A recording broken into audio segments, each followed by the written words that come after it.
Hello, नमस्कार, आदाब, सत श्री अकाल और अस्सलाम वालेकुम। मैं हूं मोहम्मद अहमद काज़मी, लेकर आया हूं आपका पसंदीदा कार्यक्रम आपके रूबरू। आज का ये कार्यक्रम बिल्कुल अलग है। आमतौर पर हम नेशनल और इंटरनेशनल सियासी खबरें आप तक पहुंचाते हैं, लेकिन आज एक ऐसा प्रोग्राम है जिसमें मैं समझता हूं ये हर एक से जुड़ने वाला है। इस वक्त जिस तरह से मुल्क का नौजवान बेरोजगारी से परेशान है, उसको बिल्कुल आंखों के सामने अंधेरा नजर आ रहा है। ऐसे हालात में जब प्राइवेट कंपनियों में भी नौकरियां खत्म हो रही हैं और सरकार में तो एक लंबे अरसे से भर्तियां नहीं हुई और प्राइवेट कॉन्ट्रैक्टर्स के जरिए नौकरियां लगती हैं। ऐसा लगता है कि वो आई कार्ड तो है मिनिस्ट्री का, लेकिन पता चला वो 10-15 हजार रुपए की नौकरी कर रहा है और वो एक अजीब तकलीफ से गुजर रहा है नौजवान। मैंने पिछले दिनों 2-3 वाकयात ऐसे देखे। मैं आगे बढ़ने से पहले बता दूं, मैं दिल्ली के ऐसे इलाके में हूँ, यहाँ नजदीक लोधी गार्डन है। मैंने एक दिन देखा, अच्छा नौजवान पढ़ा लिखा, उसमें बैग पैक लिए हुए, लेकिन वो खामोशी से क्या काम कर रहा था, वो प्लास्टिक की बोतलें उठा करके एक दूर रखी हुई बोरी में इकट्ठी कर रहा था। मैं लरस गया देख करके कि आज का नौजवान किस तरह से परेशान है। मदर डेयरी पे एक दिन मैं दूध लेने गया, एक नौजवान इंसान जो बेहतरीन काम कर सकता है, वो 10 रुपए की दूध की थैली उधार मांगता हुआ नजर आया और उसे वो उधार मिल नहीं रहा। ऐसे हालात में एक बिल्कुल नए किस्म का प्रोग्राम में लेकर के आया हूं, वो ये कि सरकार की परमानेंट नौकरियों के लिए स्टाफ सिलेक्शन कमीशन की बहुत बड़ी तादाद में नौकरियां सामने हैं, जिसका नोटिफिकेशन 6 तारीख को आने वाला है। यानी जब आप देख रहे हैं तकरीबन उसी वक्त वो नोटिफिकेशन आने वाला है। उसकी डिटेल्स क्या है, कैसे आप नौकरी हासिल कर सकते हैं, क्या कुछ है। अगर एक बच्चा भी किसी घर का सही नौकरी की तरफ चला जाए तो उसके खानदान सुधरने का रास्ता होता है। मैं इस सिलसिले में बात करने के लिए मेरे साथ खास मेहमान हैं, former lieutenant colonel SJM Jafri साहब, जो 1993 में प्री मेच्योर रिटायरमेंट लेने के बाद कॉरपोरेट वर्ल्ड में बड़ी अहम जिम्मेदारियां उन्होंने निभाई हैं। बाकायदा इंफ्रास्ट्रक्चर कंसल्टेंसी के तौर पर आपने काम किया है। स्पेन की कंपनी, कनाडा की कंपनी और सऊदी अरब में भी काफी कुछ काम किया है, मुख्तलिफ मुल्कों में कॉरपोरेट में। ये बिल्कुल अलग किस्म की चीज है, तो ये अलग सोच सकते हैं, समझ सकते हैं और अब बहुत सी चीजें समाज सेवा के तौर पर कुछ कर रहे हैं और ये बताने की कोशिश कर रहे हैं कि नौजवान क्या कुछ कर सकता है। इस अंधेरे के बीच में भी रोशनी कहाँ है, वो बताने की कोशिश कर रहे हैं। जनाब जाफरी साहब, वेलकम है आपका। मीडिया स्टार वर्ल्ड को आपने वक्त दिया। आप ये बताइए कि क्या कुछ है ये अपॉर्चुनिटी जो नौजवान उसका फायदा उठा सकता है, क्या कुछ है। आमतौर पर हमारे जमाने में तो कोई बताने वाला नहीं था, कोई एप्लीकेशन कैसे दी जाती है वो समझाने वाला नहीं था। अब मैं समझता हूं कि दौर बदला है, जमाना बदला है, बहुत सी परेशानियां जहां बढ़ी हैं, कुछ आसानियां भी हैं। गांव देहात में दूर रह करके भी कोई अप्लाई करके और एग्जाम में बैठ सकता है। वो क्या कुछ है, पहले आप ये बताइए कि ये क्या नौकरियां हैं, क्या कुछ है, किस उम्र से किस उम्र तक वो एलिजिबल है, थोड़ा सा कुछ बताइए इसके। देखिए, जो ये अपॉर्चुनिटी की बात हो रही है, ताकि स्पेसिफिक रहे हम लोग, स्टाफ सिलेक्शन कमीशन केटर करता है other than group A services जो होती हैं गवर्नमेंट ऑफ इंडिया की। स्टाफ सिलेक्शन कमीशन के जरिए से various department, central arm police forces, ministries में और उनके डिपार्टमेंट्स में जॉब्स निकलती हैं। अब की साल कुछ रिकॉर्ड हो रहा है कि जो ये 6 दिसंबर को आने वाली वैकेंसीज हैं, ये CHSL स्टाफ सिलेक्शन कमीशन की CHSL वाली नौकरियां हैं, कंबाइंड हायर सेकेंडरी लेवल, जिसमें के वैकेंसीज होंगी हजारों में for lower division clerks, ministries में, सेक्रेटेरिएट्स में, पोस्टल डिपार्टमेंट में आपके पोस्टल असिस्टेंट्स होंगे, सॉर्टर्स होंगे, इसके अंदर डाटा एंट्री ऑपरेटर्स DEOs कहलाते हैं, ये लोग हैं। इनकी रिकॉर्ड वैकेंसीज एक्सपेक्टेड है इस साल। क्योंकि एग्जाम्पल के तौर पे आज से 1.5 महीना पहले 13 अक्टूबर को क्लोज हुई थी ऑनलाइन एप्लीकेशंस SSC CGL के लिए। कंबाइंड ग्रेजुएट लेवल के लिए। आज तक इंडिया की हिस्ट्री में इतनी जॉब्स एक दफे में नहीं निकली थी, मैक्सिमम 13,000 तक निकली थी, और अब वो करीब 35,000 जिसके एग्जाम्स अभी चल रहे हैं। 13 अक्टूबर ऑनलाइन एप्लीकेशन की लास्ट डेट थी और अब 1 दिसंबर से लेकर 13 तक एग्जाम चल रहे हैं।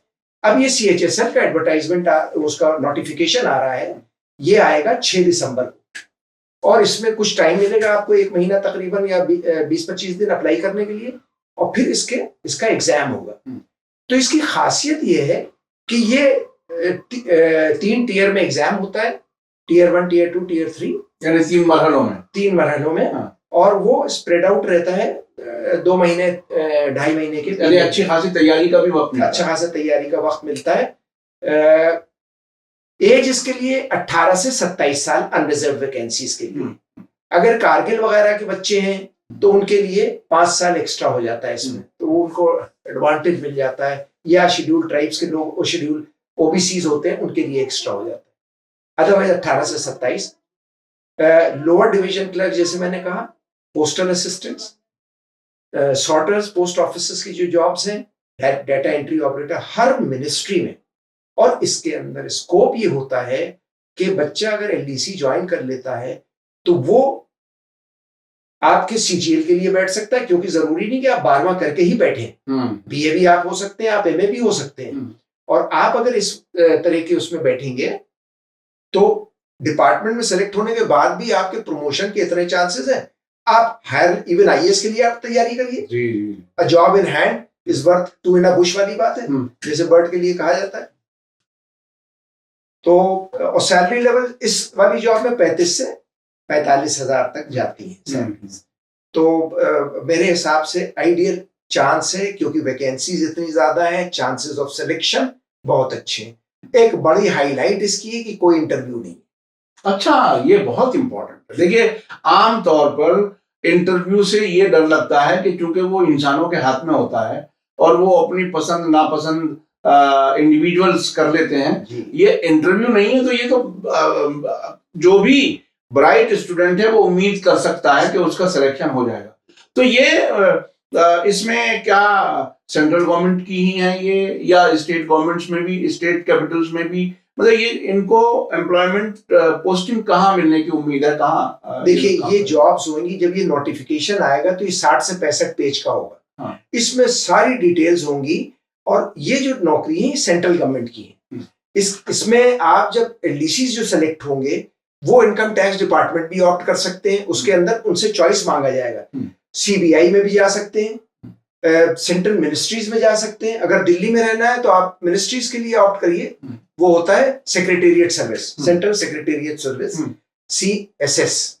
और आपको ऑप्शन दिया जाएगा, आप controller and auditor general of India की सर्विस में जा सकते हैं, कंट्रोलर ऑफ डिफेंस अकाउंट्स की सर्विस में जा सकते हैं, जिसमें आपकी ऑल इंडिया पोस्टिंग्स हो सकती। आप बॉर्डर रोड्स में जा सकते हैं, जो बॉर्डर्स मतलब सड़कें बना रहे हैं। तो गवर्नमेंट के हर डिपार्टमेंट, मगर सेंट्रल डिपार्टमेंट, उनके लिए ये रिक्रूटमेंट्स हैं। पोस्टल का तो ही पोस्ट ऑफिस में है, कहीं भी पोस्ट हो सकता है। अच्छा, ये नोटिफिकेशन कैसे आएगा, किस तरह से लोग अलर्ट रहें, कैसे उसको देख सकें जी, वो एक्सेस में कैसे हो, कैसे क्या हो? नोटिफिकेशन 6 तारीख को निकलेगा, ssc.nic.in। आप उस साइट को देखिए, ssc.nic.in, और रेगुलरली देखते रहा करिए। आपकी नॉलेज में, जनरल नॉलेज में गजब का इजाफा हो जाएगा, क्योंकि इसके थ्रू हर गवर्नमेंट जॉब जो सेंटर से निकलती है, ग्रुप B और C services, even D services, वो एडवर्टाइज होती है। दूसरा मीडियम है एम्प्लॉयमेंट न्यूज, हर शनिचर को आता है। अब 6 तारीख के बाद वाला जो एम्प्लॉयमेंट न्यूज होगा उसमें इसका नोटिफिकेशन काफी बोल्ड में होगा, और वो न्यूज़पेपर भी वेबसाइट पर भी होगा। वेबसाइट पे भी होता है। मतलब कहीं अगर दूर हैं आप तो आप उसको वेबसाइट के जरिए देख करके खोल के पढ़ सकते हैं। तो वो जरूरी नहीं है कि हार्ड कॉपी के लिए कहीं ढूंढना। नहीं, 12 रुपए की कॉपी होती है हर हफ्ते निकलती है, हर तरह की नौकरी, सीनियर अफसरों की, जूनियर अफसरों की, मातहतों की, सारी गवर्नमेंट की नौकरी एम्प्लॉयमेंट न्यूज में तो आना जरूरी है। और 2 साइट्स हैं जिसमें सेंट्रल गवर्नमेंट की नौकरी आती है, एक UPSC है और एक SSC है। तो मैंने ssc.nic.in बता दिया। अच्छा, इसकी तैयारी क्या बहुत ही खास किस्म की कोई तैयारी, या 12वीं पास जो बच्चा है वो अपने 10वीं 12वीं में जो कुछ उसने पढ़ा है उसे रिवाइज कर ले, या उसके अलावा कुछ और चीजें भी होती हैं जिसकी तैयारी कर? जी हाँ, उसके अलावा तैयारियां हैं वो जो बच्चों को वैसे ही इंटरेस्ट लेना चाहिए। जरूरी है कि नौकरी की वजह से, कि जनरल नॉलेज में आप स्पोर्ट्स पेज देखते रहते हैं, कभी कभी एडिटोरियल्स भी पढ़ा करिए, और इसमें जनरल अवेयरनेस का बहुत महत्व है। फिर रीजनिंग का एक एस्पेक्ट आ जाता है, और बेसिक मैथ्स जो हाई स्कूल से लोअर लेवल की होती है वो इसके अंदर होगी। तो एक जनरल अवेयरनेस, जनरल इंटेलिजेंस जिसमें रीजनिंग के क्वेश्चंस होते हैं, और English, basic English high school level. तो आप उसमें इंग्लिश का तो आपको इंग्लिश में ही जवाब देना है, लेकिन आपके पास चॉइस है इसके अंदर कि अगर आप रीजनिंग का और जनरल अवेयरनेस का पेपर देना चाहते हैं तो आप प्योरली हिंदी में दे सकते हैं, क्योंकि दोनों वर्जन मिलेंगे, अपने चूज कर सकते हैं उसमें। और यानी वो जो एक हेसिटेशन होती है, आमतौर पर अंग्रेजी पढ़ ली लेकिन बोला नहीं जा रहा, या पढ़ने की आदत नहीं हुई है, या सराउंडिंग्स नहीं है, तो उससे भी आपको डरने झिझकने की जरूरत नहीं है। लैंग्वेज एक लैंग्वेज होती है, वो विजडम नहीं होती जी। तो विजडम एक अलग चीज है, और लैंग्वेज बिल्कुल अलग चीज है। ये एक मीन है कम्युनिकेशन का। तो इसलिए आप लोग ये ना समझें कि जो अंग्रेजी जानने वाला है वो अक्लमंद भी ज्यादा होगा, वो बिल्कुल जरूरी नहीं है। कोई किसी भी जबान वाले, बहुत से मुल्क हैं जिनके यहाँ अपनी मदर लैंग्वेज ही ऑफिशियल लैंग्वेज है, और वो उसी में पढ़ते हैं, उसी में काम करते हैं, और बहुत तरक्की करते हैं। तो इसलिए अंग्रेजी कम जानना या ना जानना है तो उससे कोई ज्यादा परेशान होने की जरूरत नहीं है।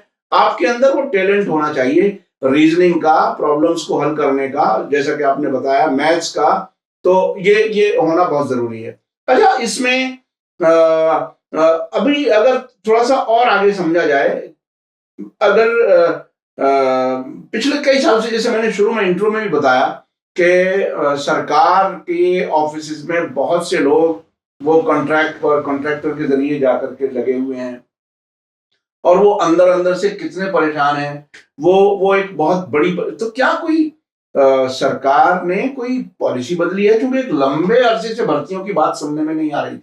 अब क्या चीज है, ये क्या है? ये काफी हद तक आपकी कंसर्न बहुत जेन्युइन है। हाँ। अभी आप अगर एयरपोर्ट से ट्रैवल करेंगे तो आप देखेंगे कि सीआईएसएफ जिन चीजों को मैन करता था, हाँ। आजकल एक एजेंसी है जिसको एक ही तरह की वर्दी पहनने को मिलती, पीएसए लिखा होता है। हाँ, हाँ। वो बहुत स्मार्ट सोल्जरली लड़के हैं, लेकिन वो प्राइवेट सिक्योरिटी एजेंसीज के हैं।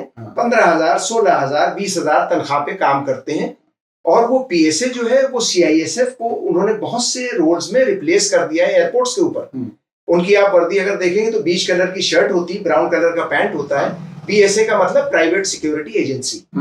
तो इसी तरह से रेलवेज में हुआ है। जब आपको कंबल देता था स्लीपर कोच में और चादरें देता था, तो वो लड़का वो रेलवेज का नहीं है, वो है कॉन्ट्रैक्टर के जरिए से। हाँ। तो उसमें एमए भी करे हुए लड़के हैं, बीए भी करे हुए हैं।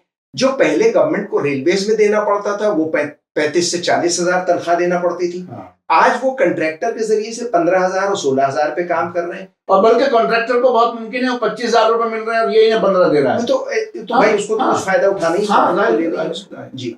तो ये जो है प्राइवेटाइजेशन की तरफ एक मूव है, और ये कॉर्पोरेट इकोनॉमी की तरफ हम किसी तरह से मूव कर रहे हैं, जो हिंदुस्तान में थोड़ा सा हमारे हालात को देखते, हमारी पॉपुलेशन को देखते हुए अभी इतना टाइम नहीं आया है।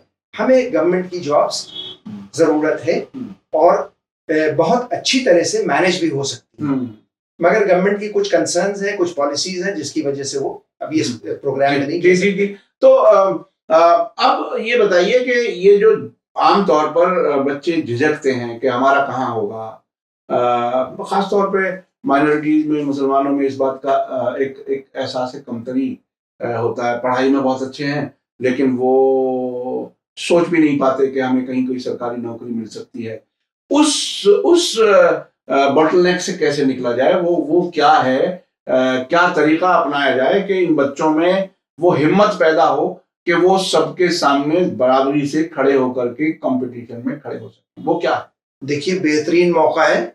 12वां क्लास पास को 18 साल का है, 19 साल का है, 20 साल का बैठ जाए और देखे कि उसके लिए कोई बड़ी बात नहीं है। इतनी ज्यादा गाइडेंस अवेलेबल है, यूट्यूब एपिसोड्स बने हुए हैं, और गाइड करने के लिए भरे पड़े हुए हैं। कितने प्लेटफॉर्म्स बन गए हैं, एसएससी अड्डा, एसएससी करियर्स, इस तरह के। आप बस कुछ भी करिए, आप CHSL को गूगल करिए, आपके पास सैकड़ों साइटें, सैकड़ों यूट्यूब खुल जाएंगे जो आपके लिए ये आसान बना देते हैं। हद ये है कि इम्तिहान जब पेपर देने जा रहे हो उससे पहले कितने घंटे पहले वहां पहुंच जाओ, क्या क्या चीजें, रात को तुम सो तो ये करो, खाओ तो ऐसे खाओ, इस तरह की गाइडेंस अवेलेबल है। हमारा बच्चा अगर एक बार बैठ जाएगा तो वो कंपटीशन मोड में आ गया। हाँ। आप इमेजिन करिए 20-21 साल वाला अगर बैठ गया तो उसकी हिम्मतें बढ़ जाएंगी। अरे ये तो कोई ज्यादा मुश्किल नहीं है, IAS की भी ट्राई कर सकता है वो तो, और उसमें जज्बा आ जाएगा, और फिर CGL के लिए, कंबाइंड ग्रेजुएट लेवल के लिए ट्राई कर सकता है। एंड ऑफिसर बनने के इतने ज्यादा इसमें दरवाजे खुल जाते हैं आपके। एक तो रिस्पेक्टेबल जॉब गवर्नमेंट की, आज भी हिंदुस्तान में गवर्नमेंट जॉब्स की जो अहमियत है वो नहीं हो पाई कॉर्पोरेट वर्ल्ड में। बिल्कुल नहीं हो पाई। वो उसकी वजह वही है कि कॉर्पोरेट वर्ल्ड का तमाशा ये है कि जो सीनियर पोजीशन में है उनकी तो तनख्वाहें कई लाख रुपए भी हैं बेशक, लेकिन जो नीचे जो असल काम कर रहा है उसको बहुत कम दिया जाता है। वो बहुत ही परेशानी से गुजरता है। आजकल बड़ी बड़ी organisations, PricewaterhouseCoopers, KPMG, Deloitte, ये इतनी बड़ी बड़ी फर्म्स है, वर्क फ्रॉम होम चल रहा है। जो कभी सोच नहीं सकते तो उतना ज्यादा काम लिया जा रहा है लोगों से वर्क फ्रॉम होम में। जी। लड़का भी नौकरी कर रहा है, बीवी भी नौकरी कर रही है, और कमर अपनी खराब कर रही है, स्पॉन्डिलाइटिस क्रिएट कर रही है अगर वो ठीक से बैठते नहीं है। तो ये बड़ी बड़ी फर्म्स एक्सप्लॉइट कर रही हैं सिचुएशन को। ऑफिसेज इन्होंने बंद कर दिए जिसमें इनको चाय खाना सब कुछ करते थे, स्पोर्ट्स का करते थे। उनको ये दिख रहा है कि इसमें तो प्रॉफिट बहुत है। ऑफिस स्पेस, ऑफिस मेंटेनेंस, खुद इंफ्रास्ट्रक्चर, कंप्यूटर्स, क्या क्या सब कुछ लगाना पड़ता था। अभी आदमी घर में अपना सब कुछ खुद ही करता है, करके देता है। तो ये मैं अपना बताऊं, मैं जब ग्रेजुएशन के बाद जॉब की तलाश में था तो जाहिर है कोई ट्रेनिंग नहीं थी, तो कोई एक जॉब मिला, जर्नलिस्ट बन गए। और बाद में मैं आपको बताऊं कि एक स्टेज आई कि दूरदर्शन में न्यूज पढ़ने के लिए बताया गया। कहीं मैं ऑल इंडिया रेडियो में मॉनिटरिंग में काम करता था। मैं अपने दर्शकों को मैं इसलिए बता रहा हूं कि चीजें समझने की जरूरत है। तो हमारे जहन में ये बात बिल्कुल कहीं फिट नहीं थी उस बैकग्राउंड की वजह से, उस बैगेज की वजह से, कि हमें कोई ऐसी जगह काम मिल सकता। लेकिन पहली बार टेस्ट दिया और पहले ही टेस्ट में स्टूडियो से निकलते निकलते मुझे कह दिया कि आपका सिलेक्शन हो गया। तो हिम्मत करने की बात है। और मैंने 20 साल दूरदर्शन से न्यूज पढ़ी, आप लोग जानते होंगे, याद होगा कुछ लोगों को। तो इसी तरह से इंसान अगर कोशिश करता है, आगे बढ़ता है, तो उसमें कामयाबी मिलती है। और आप में बहुत सी वो खूबियां हैं जो बहुत से लोगों में नहीं है। जी, तो बहुत बड़ी बात कही। तो ये मैं तो इस तरह से देखता हूं कि हम अगर वाकईन जहन का सही इस्तेमाल करें और कॉन्फिडेंस लेवल हमारे अंदर हो, तो हम हर कंपटीशन में कामयाब हो सकते हैं। हमने यहाँ इंडिया इस्लामिक कल्चरल सेंटर में पर्सनालिटी डेवलपमेंट का सिलसिला शुरू किया। उसमें हजारों बच्चों को फायदा हुआ और 1 महीने की ट्रेनिंग के फौरन बाद नौकरियां लगनी शुरू हो गई। तो इस बात को जरूर जहन में रखें कि जो जनाब जाफरी साहब ने ये अपॉर्चुनिटीज बताई हैं उसको जरूर अवेल करें, समझें। लड़के लड़कियां जो भी पढ़े लिखे, 12वीं क्लास तक तो एवरेज कोई भी बच्चा पहुंचता है। और उसके बाद अगर सरकारी नौकरी का रास्ता बगैर इंटरव्यू के, ये बहुत अहम है, बहुत ही अहम है। क्योंकि हमने भी अपने जमाने में बहुत से इंटरव्यूज फेस किए हैं, देखा है, और उस इंटरव्यू में ही गड़बड़ होने का चांस सब्जेक्टिविटी वही आ जाती है। तो उस सब से आजाद होकर के आप अपने टैलेंट, अपने इल्म, अपनी एजुकेशन की बुनियाद पर अच्छी रेस्पेक्टफुल जॉब हासिल कर सकते हैं, समाज में अच्छा रिस्पेक्ट हासिल कर सकते हैं। और कम से कम जो लोग ऑलरेडी कहीं ना कहीं कॉन्ट्रैक्टर के हाथों फंसे हुए हैं, वो लोग भी कोशिश करें, तो फिर बाइज्जत एक परमानेंट आई कार्ड आपका होगा और परमानेंट आपकी नौकरी होगी। ये बहुत ही है। आखिर में कुछ अगर आप कुछ बताना। आखिर में ये कहूंगा, हर बच्चा जो इसको देखे, या जो पेरेंट्स इसको देख करके बच्चों को गाइड करना चाहते हैं, 12वां क्लास अगर कर चुके हैं वही लोग तो इसके लिए भरेंगे। जी। अब 12वां क्लास वो स्टेज होता है जहां हर बच्चे को अपना प्लान ए और प्लान बी बना लेना चाहिए। इस वक्त तो चलो अगर इसमें इंटरेस्टेड हो तो इसको प्लान ए बना लो, और उसके बाद प्लान बी बना लो, इससे ऊपर वाली नौकरी का, CGL का, कंबाइंड ग्रेजुएट लेवल, या इवन IAS के लिए ट्राई करो, उसमें कंपटीशन ज्यादा है। मगर इस नौकरी में हालात ये है कि इतनी वैकेंसीज आने वाली हैं कि चांसेस ऑफ सिलेक्शन बहुत हाई हैं, और ये 1 साल की खिड़की है। इस साल अगर आप नहीं भी आए, अगले साल फिर वैकेंसीज इसी तरह से आएंगी। आपकी ये तैयारी बेकार नहीं जाएगी, न सिर्फ कंपटीशन और नौकरी के एंगल से, बट आपके जनरल नॉलेज की वजह से, जनरल अवेयरनेस की वजह से। आज मैं बता दूं काजमी साहब, जब मैं 12वीं क्लास में था तो मुझे आज भी सैलरी लेवल्स मालूम है कि लोअर डिवीजन क्लर्क की 110 बेसिक होती थी, 5 रुपया सालाना इंक्रीमेंट होता था। अपर डिवीजन क्लर्क की 130 बेसिक होती थी। यूपी के सब इंस्पेक्टर की 175 बेसिक होती थी। जो जेई जो आज कहा जाता है जूनियर इंजीनियर, वो ओवरसियर कहलाता था, उसकी 180 बेसिक होती थी। इस तरह से यूनिवर्सिटी के प्रोफेसर की 400 बेसिक होती, लेक्चरर की 400 बेसिक होती थी। और जो वही सब्जेक्ट ग्रेजुएट कॉलेज में कोई पढ़ा रहा होता था, उसकी 250 बेसिक होती थी। बाद में यूजीसी ने डिग्री कॉलेजेस और यूनिवर्सिटी के लेक्चरर की बेसिक बराबर कर दी थी। लेकिन मुझे क्यों ये याद है? क्योंकि मैं बचपने से शौक रखता था, वांट्स देखता था। हाँ, ये बहुत ही अहम बात है। और एक दूसरी बात मेरे जहन में आई इससे पहले कि मैं आपसे इजाजत लूं, वो ये कि इंसान जो आपने कहा ना, प्लान ए प्लान बी, ये जरूर बनाना चाहिए। और जो चीज आपको इमीडिएट मिलने की उम्मीद है उसे फौरन ग्रैब कर लें, इसलिए कि एक मुहावरा है कि मीटर खर्चे का उल्टा नहीं चलना चाहिए।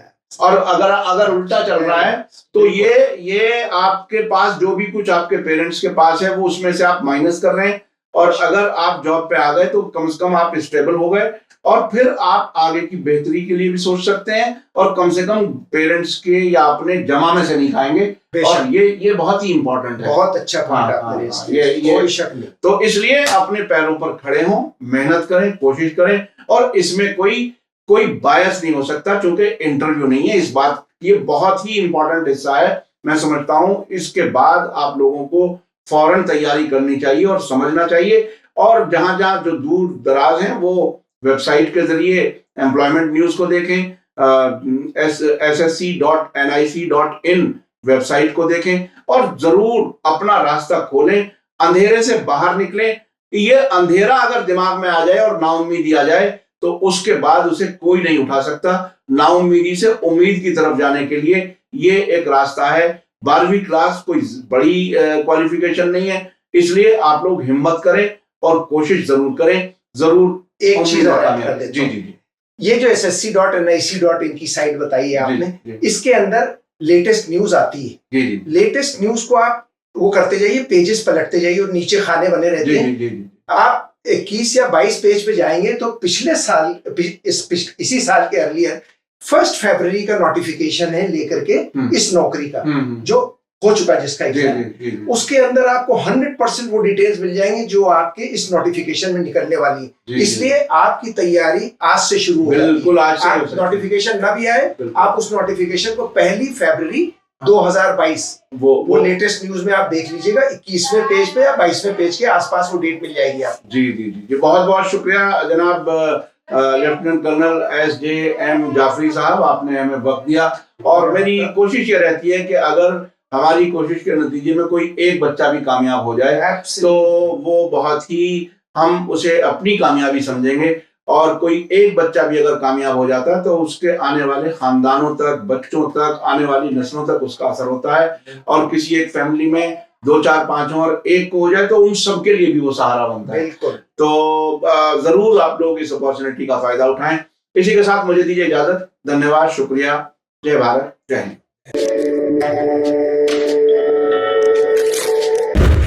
मीडिया स्टार वर्ल्ड के और वीडियो देखने के लिए हमारे चैनल को सब्सक्राइब करें और सीधे नोटिफिकेशन पाने के लिए बेल आइकन दबाएं। और अगर हमारी खबर सच्ची और अच्छी लगे तो अपने व्हाट्सएप, इंस्टाग्राम, फेसबुक और ट्विटर अकाउंट पर जरूर शेयर करें।